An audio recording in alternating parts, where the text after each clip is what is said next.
guys, it's Dom here from Sounds Fair Magazine. Just had a great chat with Bryan from Dopehead NFT about the wonderful animated series they've got coming up, his creative vision, and loads more besides. So I hope you enjoy this. Thank you very much for watching, and we'll see you again really soon.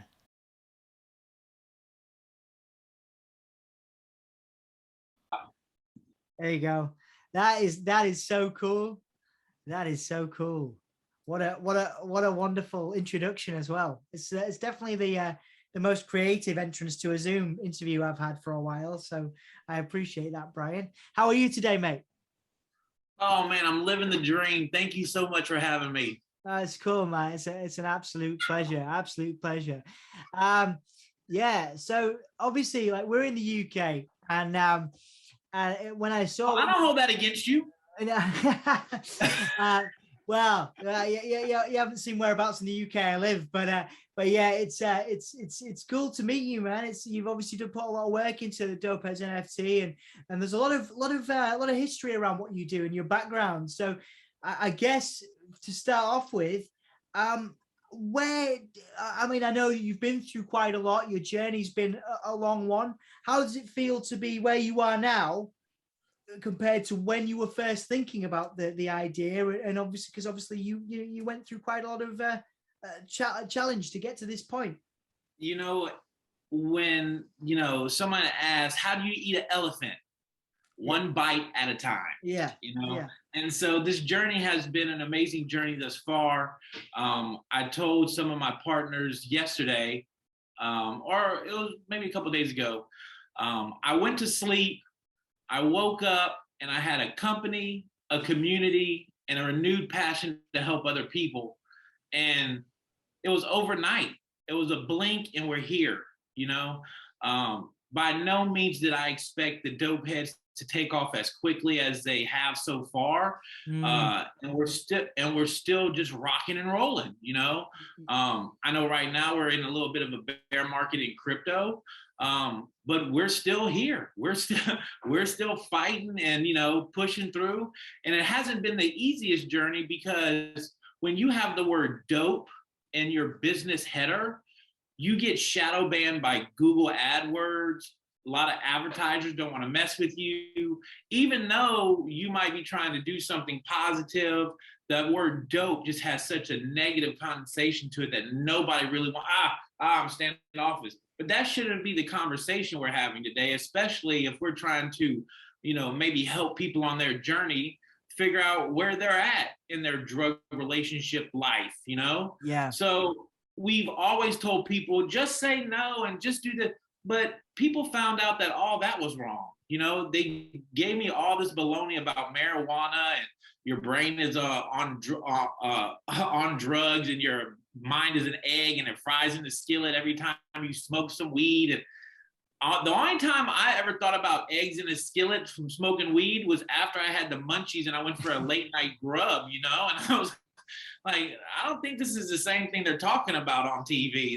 This stuff makes you feel good. Like, this is like the best stuff ever. And so we're just here to open up that dialogue.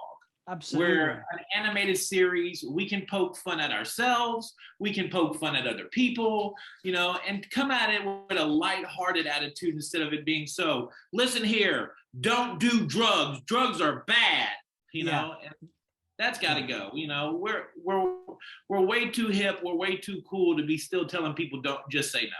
Yeah, absolutely. So it's kind of reworking people's perceptions. Exactly. Yeah.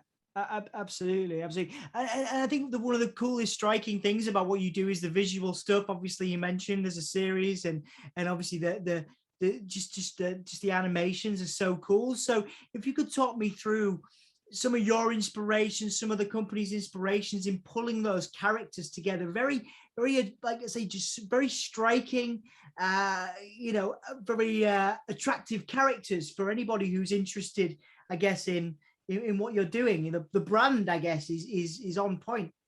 Well, thank you very much for that. Myself and my partners have always put out some type of products before, whether it be in the music entertainment business, getting an album ready for launch. People eat with their eyes. It has to be visually stimulating and appealing. Yeah. And so we did a lot of studying on what makes something appealing. Is it the eye gestures? Is it the mouth? Where, does it have a nose? Does it not have a nose? Stuff like that. So we did a lot of homework before we just said, hey, we're just gonna go make a cartoon, So we were able to get with Johnny Cash out of Austin, Texas, who is one of the greatest digital artists on the climb right now. This guy is he's knocking them out the park as soon as he steps up to bat. And when I told him the concept, he instantly got it. The first drawing he sent me was a rendition of Buddy. Mm-hmm. And it was a hit. And I was like, that's it. That's, kind of where we need to focus on. So the artwork has always, been our main focus. It's got to be visually stimulating. When you see it, you want to gravitate towards it. Why does it look familiar? I've seen this somewhere before. It's where, what's going on. Yeah. So we've always put out really tight, quality controlled products. We don't want to step out there half-ass or anything. We might be a little bit late, but we're going to come correct. We're going to make sure that it's, top notch, the creme de la creme before we step out there. You only have one shot to make a first impression, and I'll be damned if I look like a fool. I'm gonna let the dopeheads look like a fool, as their characters, but I'm not gonna look like a fool, So we take a lot of pride in what we do, right? So a lot of work has been put into, developing the characters and making sure the characters are right. And then, when I first started this journey, I didn't actually know how much it would take to actually produce an animated series. Yeah. I'm coming from the music business. I'm like, hey, get some talent in here. We'll bust a couple rhymes, throw an album together, and boom, we're out the door. 6 months, we're good, Not the case at all. Not even close, right?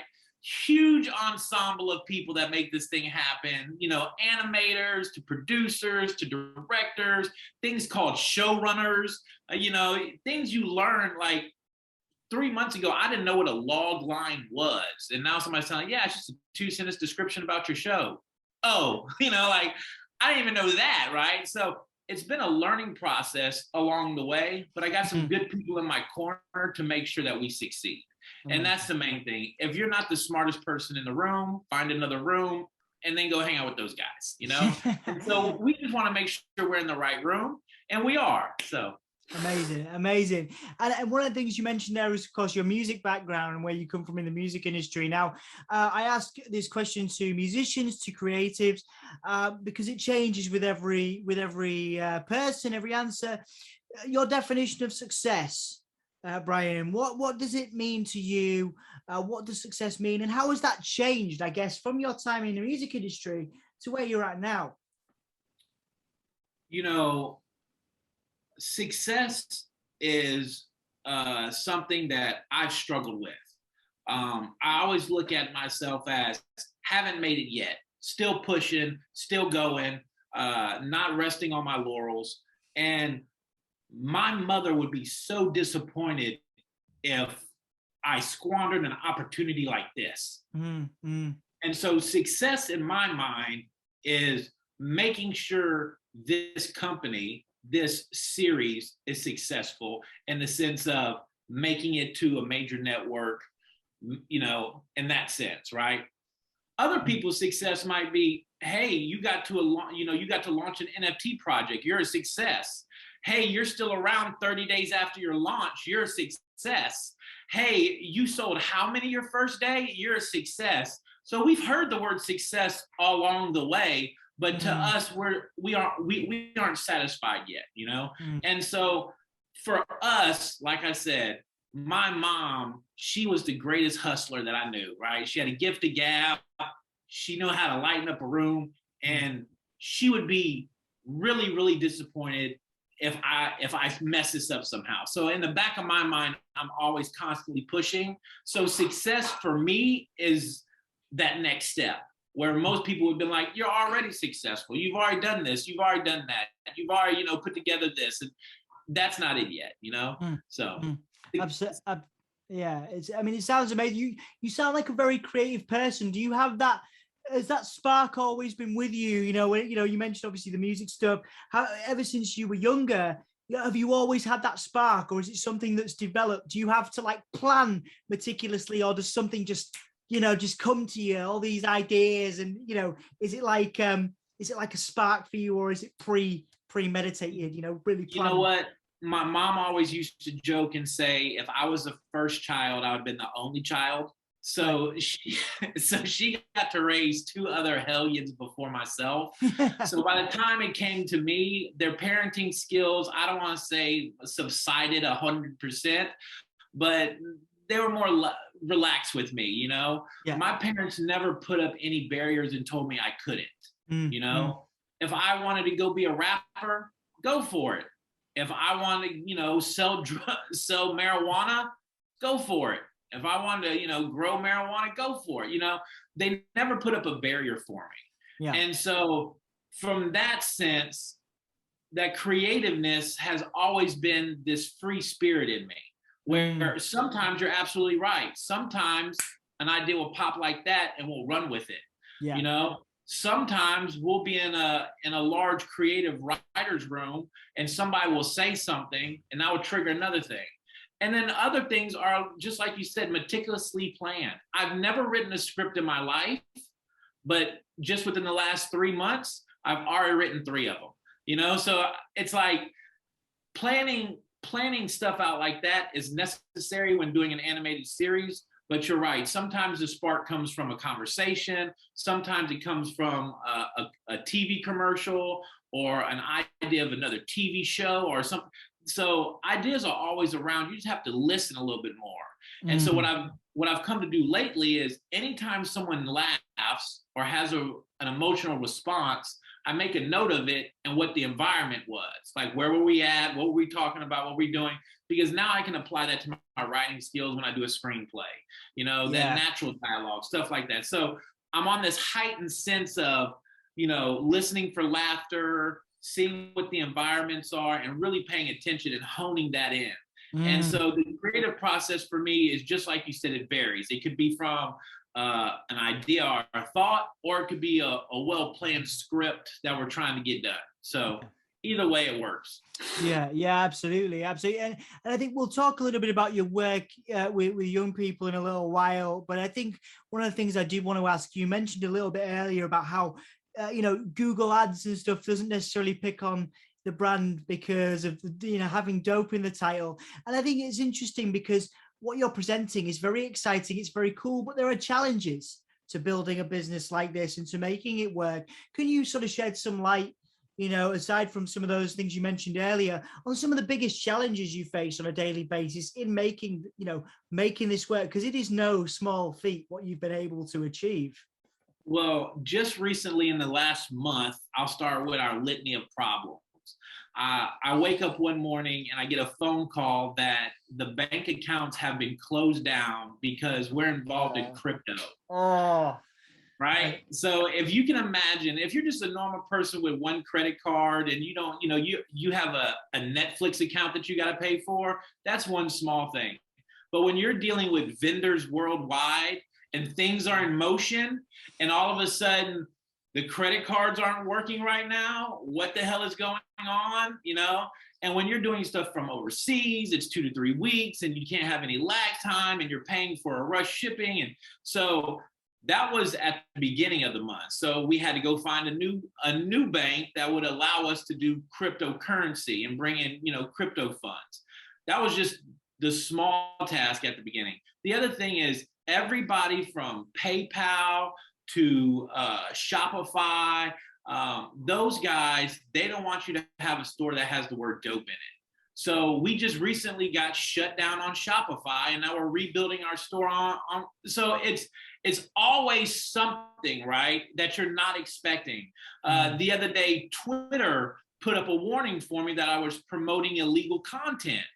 Well, I'm not promoting illegal content. I'm promoting my NFT characters through the animated series. You're reading the text a little bit too deep. It's, so everything from Twitter to the stores being shut down to the bank accounts being turned off. And that's just on the daily side of stuff. Then you get into, well, how do I go about advertising this, right? Well, you can't run it on daytime TV because that's not happening at all. You know, you try to run Google AdWords and they shadow ban the word dope, drugs, anything to do with getting high. We scaled back our whole image to a PG-13 image and still try to, you know, do Google AdWords, and they still shut us down. So it was just constant battle with these bigger corporations on this word dope. It's like, hold on, guys, you're taking this a little bit too far. It's not that serious. You know, I understand PayPal, they wanted to shut us down because they thought we were selling dope, but we were just selling Dopehead t-shirts. We're selling, you know, stuff of that, you know, apparel. And so sometimes words get crossed, especially when you're dealing with algorithms. You know, I'm not talking to a human, I'm talking to a computer, trying to convince a computer the word dope doesn't mean drugs. It means, you know, like good, euphoric, you know, like back in the 80s when everybody said, oh man, that's bad, when bad was meaning good, you know, it's like, oh, wait a minute, you know. So it's dealing with that constant battle. And every day it's a new challenge, you know. But then again, somebody said that if it's easy, not everybody, you know, would be doing this, you know. This is a challenge. So for me, I love these challenges. I love to pivot and overcome and conquer. And if it was easy, it wouldn't be worth it, you know. I don't want something that's just gonna just, you know, come to me. Listen, I know the animated series is gonna be a hit. I know the NFT series is gonna be a hit. The amount of people that have already chimed in within our first 6 months. I mean, we've only been around 6 months, you know. We're here, you know. Imagine where we're going to be at in a year. Imagine where we're going to be at when we have 10 seasons under our belt, you know. Yeah, absolutely, man, absolutely. I mean, that, you know, it's an exciting time for you. I think that, you know, it's interesting to hear your reflections on, again, you know, having to convince the algorithms. Well, my next question is around, you know, perception and the perception that people have, say, around crypto and NFTs. Well, what's the biggest thing you'd like to clear up around, you know, NFTs, around crypto particularly, that you would like to sort of, you know, demystify? Because people, again, people in my research and a lot of people in the UK, very not afraid of it, but certainly there's a confusion and anxiety around it. Maybe, you know, is this a scam type of thing? That's exactly. Yeah. So could you talk me through? You're exactly right, and you're exactly on point. Seems like you have your pulse exactly right on who you're talking to. The biggest misconception is that it's not scammy when there's an open ledger that you can check, right? That brings security, you know? So a lot of people are misinformed about what crypto is and what crypto can be. And everybody's just heard the negative stuff. That's the stuff that sticks out. That's the stuff that sells newspapers. That's the stuff that drives stories. You know, Bitcoin is down. Bitcoin got scammed for 140 billion. Mt. Gox is scam.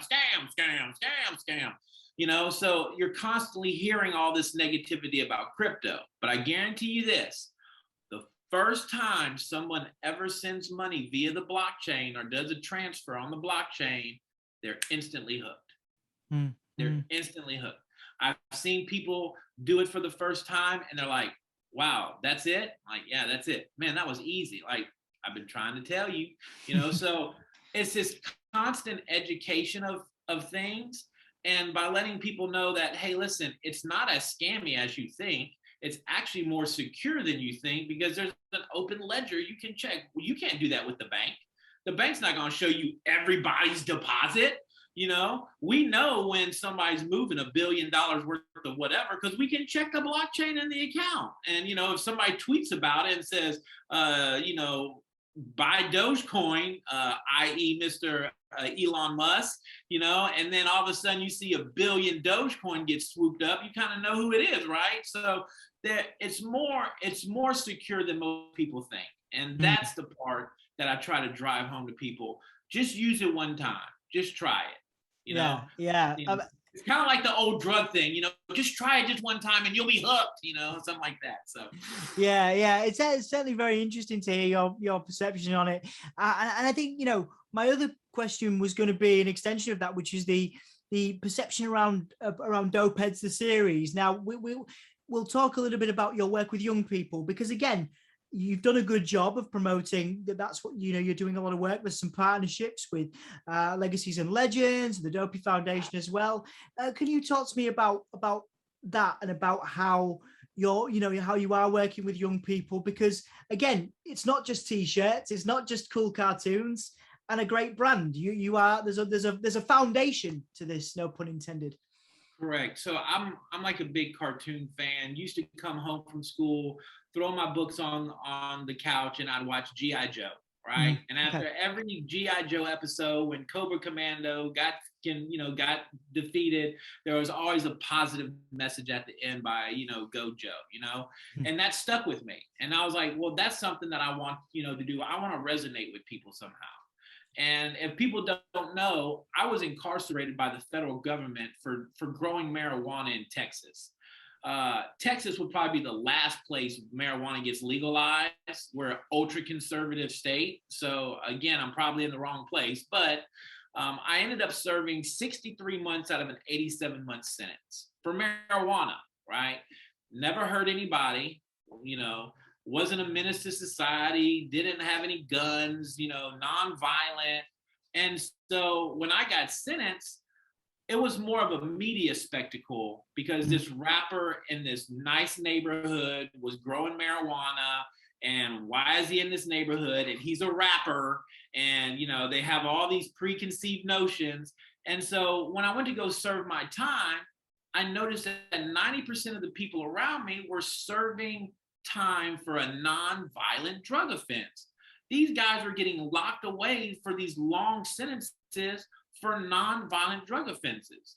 Well, I was able to come home early due to President Barack Obama signing into law that if you're a non-violent drug offender, you're eligible for 10% off your time. And that's when the genesis of the idea came in to help non-violent drug offenders and people with substance abuse problems. Why give them just back 10%? Why don't we give them 90% or 100%? Or how about anybody with a drug crime shouldn't serve more than 5 years if they're non-violent? Something like that. Because what happens is you're ripping apart families, right? Instead of helping and aiding that person who might have a problem with drugs or a substance abuse problem, now you're taking away that person who is maybe the breadwinner, who is paying for the bills. And now that person's on the sideline. They can't pay taxes. They can't go out and provide for their family. And now that puts stress on that family. All for what? And that person was probably doing drugs to relieve some of the stress that they were under in the first place, So the idea came from when I was, incarcerated serving my time. And when I got out, I was like, hey, the next thing I do, whether it be music, TV, film, skateboard, skydiving, whatever I do, I'm going to try to help out nonviolent drug offenders, people with substance abuse problems, people just like me, basically.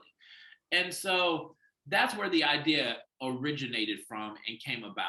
And here in Houston, in Texas, we have a lot of prisons.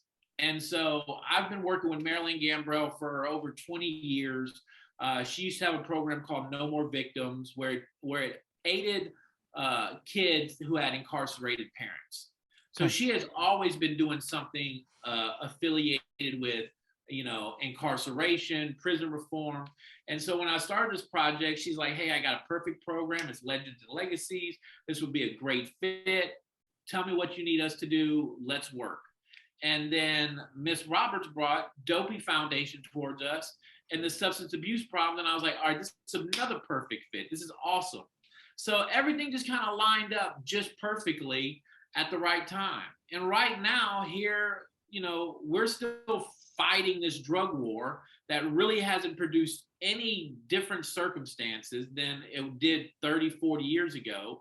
You're still locking away people with these draconian sentences and you're tearing apart families. Well, this timeout, that's got to stop, like for real. Especially now in today's age when 27 of the states here in the United States have already legalized marijuana, So that's where the whole kind of, prison reform, that whole thing started to, take form.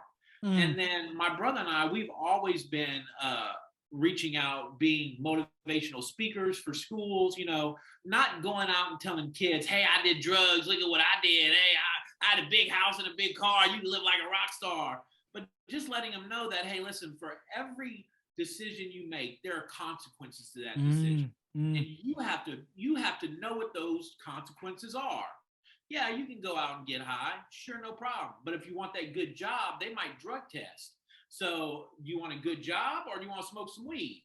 So there's consequences to everything that you do, and it's just putting that story together where families can start talking about it. Yeah. How do you bring up, drugs to your children when you don't even know if they know the word drugs, but they probably do? Well, you don't know how to start that conversation. Well, let's start it over a funny cartoon. And Absolutely. they can say, hey, Pops, did you ever poop the bed because you were so drunk?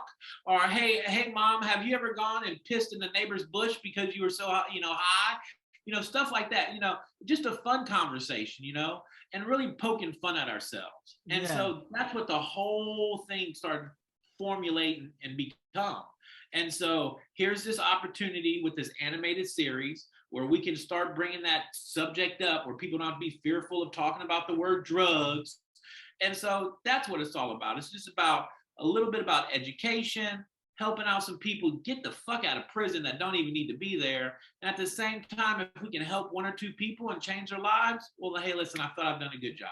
That's successful to me. That's amazing. And obviously you donate a quarter of your earnings as well, is what I read. And I think that's a very, it's difficult to do when you're starting a business and you're doing these things to make that commitment, That, and when the crypto market drops 43% in 2 months, you're like, hey, am I in the right business? Like, wait, where'd all the money go? Yeah. Like, didn't we just have some around here? Does anybody got a quarter I can get a soda? Like, so it's been very interesting.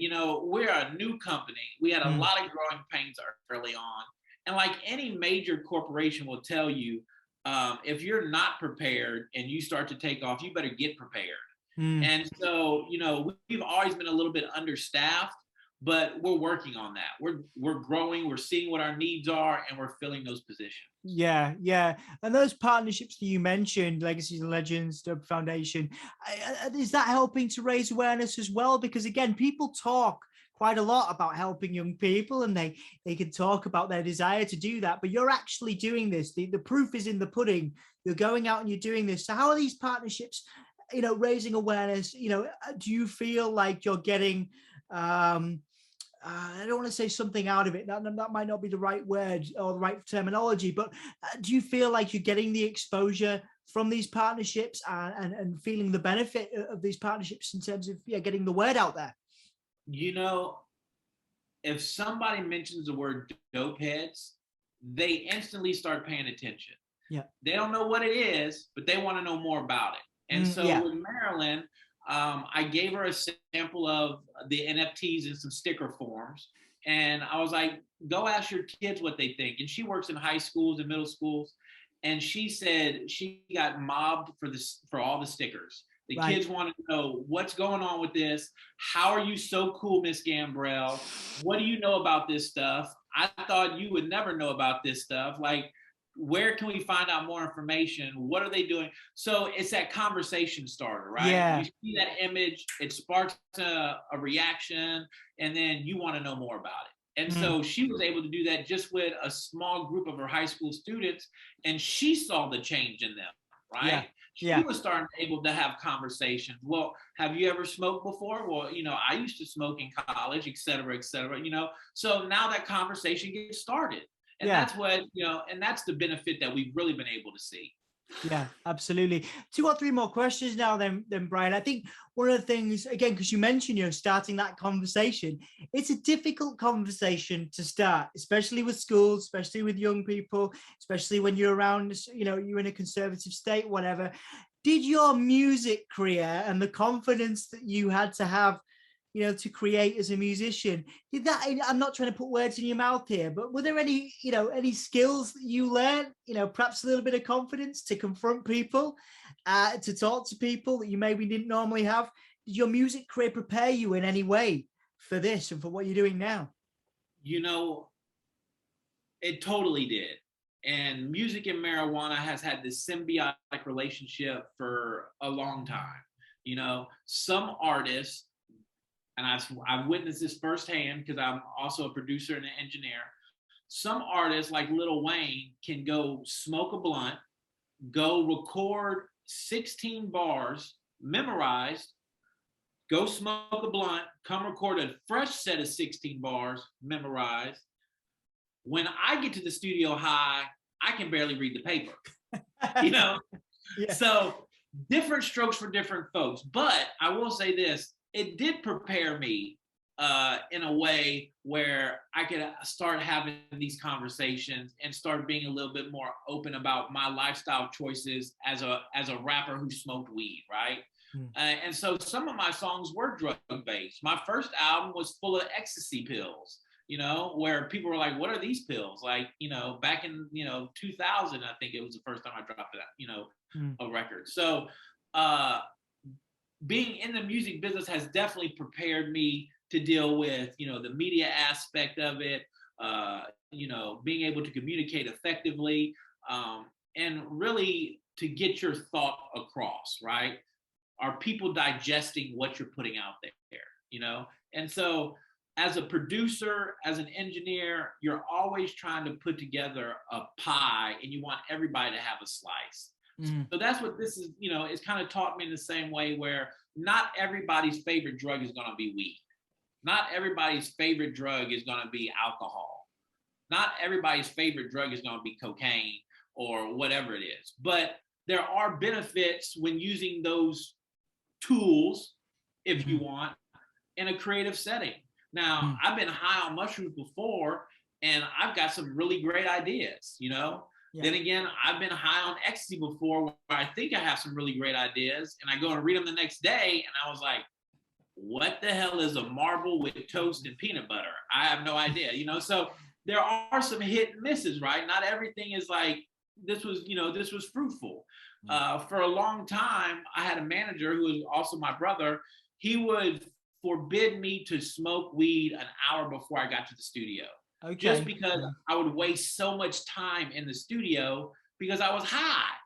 But if I went in there and the stuff was memorized and I wasn't high and I could give different inflections and I wasn't argumentative and, it was a lot smoother process for me. But then there's some artists like Lil Wayne who's super creative, who can go smoke a blunt, come out there, drop 16 and do that stuff, So I've seen it both ways, The music business has definitely prepared me for business because when you're dealing with vipers and snakes and everybody's, a record deal is nothing but a bad loan shark agreement, Yeah. They're getting paid all their money back first. They're getting paid extra before you even see a check. They're getting, so, it prepares you for all those types of things as well. So the music business in my earlier career has definitely prepared me for this whole journey. Yeah. I mean, that moves on nicely to my next question. The realities of the music industry and the realities of building your own business is something that I work with young people as part of my day job, and a lot of people who have maybe some addiction issues, and they're really struggling to overcome those or come to terms with them. And there's a lot of negativity. People come with negativity towards themselves, particularly. I'm no good at this. I'm never going to be like Bryan at Dopeheads. I'm never going to have my own business. I'm never going to write a record. And they've got the creative talent. They've got that drive. But they're just, they've got the talent rather, but they're just really down on themselves because of something they've done in the past, or there's something they've if they've been accused of something, for example. And I wonder, what is your message to anybody that is, maybe coming from a background, similar in some ways to yours, where they've been accused of something, or they're really struggling with that creative drive because they're struggling with that depression, that anxiety that maybe comes from having public I should probably refine this question. There's a perception around these young people because of what they've done and some of the things, substance abuse, whatever, but actually they're really creative, really driven people, but they live the perception because it's all anybody else around thinks of them. So what would be your advice? Long-winded question, I apologize. What would be your advice for any young person who's struggling with that self-image issue as a result of, you know, something that's happened to them in the past, where the public perception of them, you know, isn't so great? Well, you know, I'll answer that question in a couple different ways and stages. You know, everybody, and I want to say everybody, most people have mental health issues, but they haven't recognized them yet because they're scared of the word mental health. You know, that's just now starting to come out and you're able to talk about it. In order to be a rapper, right, I have multi-personality disorder. Half the time I'm toe down, half the time I'm Bryan Theriot, half the time, you know, half the time I'm my mother's son. You know, that's 3 halves. That doesn't make the math up, but you get what I'm saying, right? Yeah. So you almost have to be a little bit, you know, a couple screws loose to even start this journey as a creative person. But being a felon, you get these roadblocks put in front of you that tell you you can't all day long. I want to go live over here. I can't. I'm a felon. I want to go get this job. I can't. I'm a felon. So for me, I use that as motivation. You know, I said earlier on, how do you eat an elephant? You eat it one bite at a time. Yeah. Every day when I wake up, I have a whiteboard in my office that is filled with tasks that I need to accomplish. Now, I know I can't accomplish all the tasks in one day, although I might want to be able to try, but I just do the best that I can every day, and I mark it off, right? So one thing is, when you get up in the morning, make your bed. Why do you make your bed? Because that's one task that you've already got accomplished for the day. Now you're already onto a better note for that day, right? And that's the type of stuff that you need to do, you know? And if you're dealing with self-image, understand this. I'm not the prettiest guy in the room, right? By no means, right?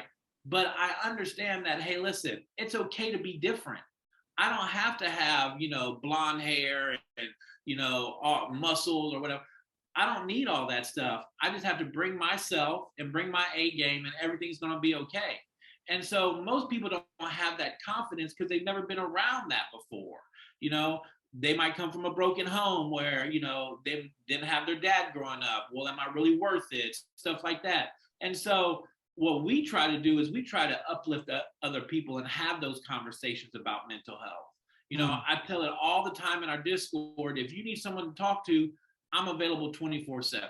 Just holler at me.